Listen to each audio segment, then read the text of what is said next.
everybody, and welcome back.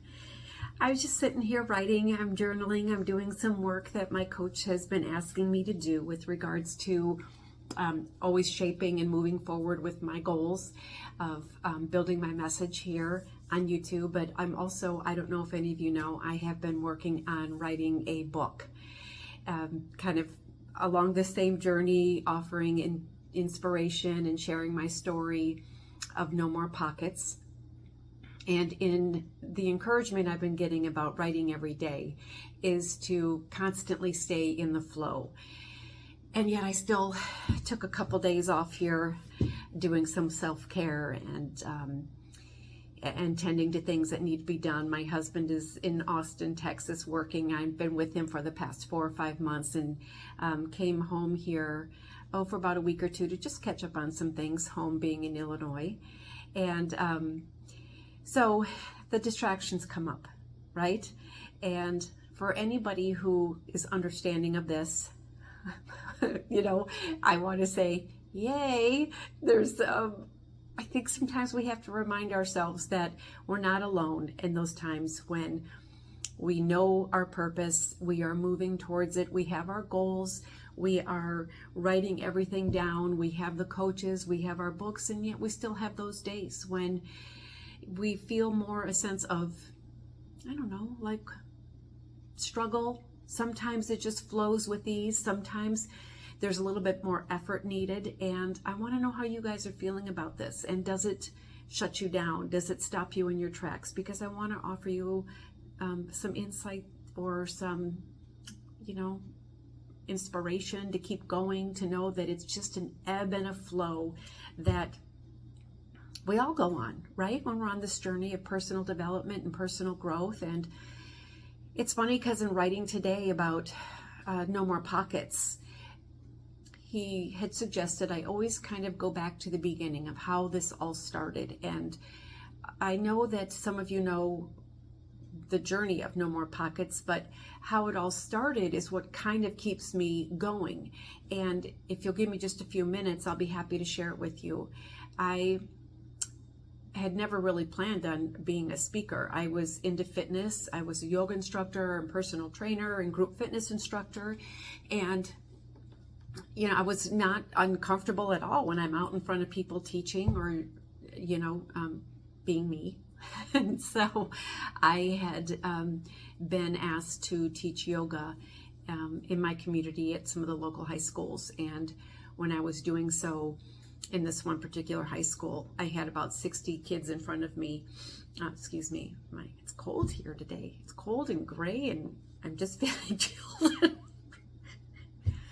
Anyway, I had some students reach out to me in the middle of class and were asking me about my hand and share my story, and I didn't want to do it. I was back in high school in that setting again, which brought up a whole lot of memories and made me realize how much we carry with us even when we think we've moved on and moved past it. So I ignored them, and finally they wouldn't stop, and the questions came up and the answers came out, and slowly a story began to evolve.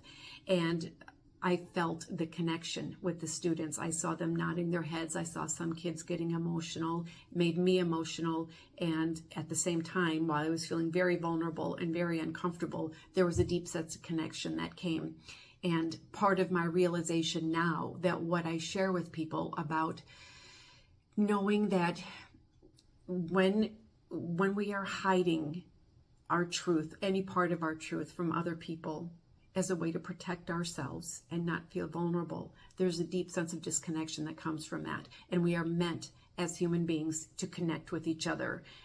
Brene Brown has talked about this. It is part and inherent of what our human nature, our nature as humans is. We are meant to connect. And I was starting to feel that. And I thought, this is so weird, because everything that I thought I was doing by hiding my hand of being more connected to people, being more accepted, was actually the opposite. And then as I'm standing up here in front of those students, I began to realize that it is in our stories and sharing and being vulnerable where our deepest connection comes from. And even though I was so uncomfortable at that moment, there was such an energy that was being transferred back and forth between the students and I. And it was it was so lovely, and it took me so off guard. And afterwards, the principal came up to me and said, this is what you were meant to do. And I said, no, not going to do this. This was hard, and it was unexpected, and it was emotional. And he said, maybe that's why you connected so deeply, because what they were feeling was your truth being shared at the same time as you were sharing vulnerability with them. And he said, we've never had students connect like that, where we've had, other instructors in here. And he said, maybe it was because of your hand initially, but he said, you watch. And I got in my car and thought, no. And other schools reached out, and it unfolded.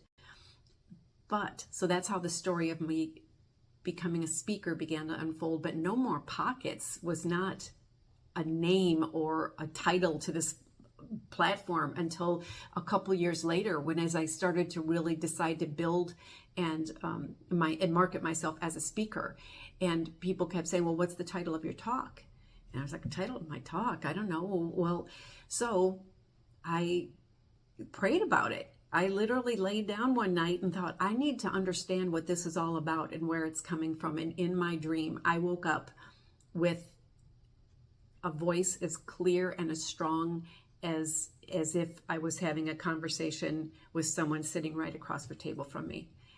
And it was the title, Your Story, Laura, is No More Pockets.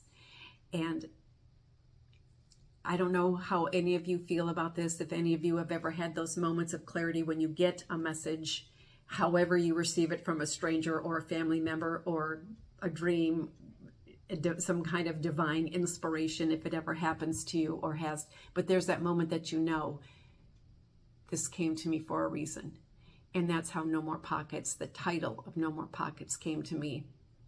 And so in these moments when I'm writing and feeling sometimes a little bit more stuck than other times, and still trying to get clear as I try to write and put this all into a book, and it feels overwhelming, to come back and write is a way to remember, for me, how this whole journey began. And I just want to encourage you that if you are in any kind of a personal journey, personal development, that is feeling uncomfortable, even though you know it's what you're meant to do, and you are hell-bent on doing it, there's going to be times just like this for me, when the ebb and the flow of the energy is sometimes full and strong and forward, and sometimes the current becomes less strong, and it leaves you always wondering and questioning. But I know that I hope that you sense in yourself too, when you know what you are meant to do, that you take these times when things seem a little bit slow and maybe a little bit unclear, to write it out, to remind yourself of the reasons that had you come to your own personal declaration. Or you can take my personal declaration. You can use No More Pockets, no more hiding, no more dumbing it down, no more dimming my light, no more shame, right? No more feeling of lack. No more. And just know that that's all you need for right now. You just need that decision you've made and the determination to see it through, and then to just allow those times to come. And then when they do come, where there may be a little bit more slow or maybe a little bit unclear, write it out and just to remind yourself what you know to be true for yourself, to keep going on this, to not give up or give in, to know you are worthy of every bit of joy, of freedom, of self-love, of dreams realized and potential fulfilled. You're worth all of it. And it's just taking those baby steps. And it's just knowing, this is just a day. I'll get through this. I'm going to sit down today. I'm going to practice self-care. I'm going to be kind to myself in my thoughts and in my words. And I'm going to sit down, I'm going to write all this out again so I remind myself what my purpose here is, what I am bound and determined to do, and to know that it's all part of the process. It's a long, winding journey. And I hope through every single bit of it, you keep these words in your heart and in your mind. You continue on your journey. You know that this is just a day. It's just a moment. Sit down, remind yourself, move forward, move on, and remember, no more pockets. Take any part of it that might resonate with you. I share it with anybody here, and to always, always, always choose real. Please remind yourself every day to be brave enough to have the courage to reveal, embrace, love yourself, and live your truth. Until next time, thank you so much again. If you're liking my content here and you want to continue to follow, keep up with my latest posts, please subscribe, like, and if you know anybody who it might resonate with, who might help them, please go ahead and share it with them also. In the meantime, thank you so much. See you back here soon. Bye-bye.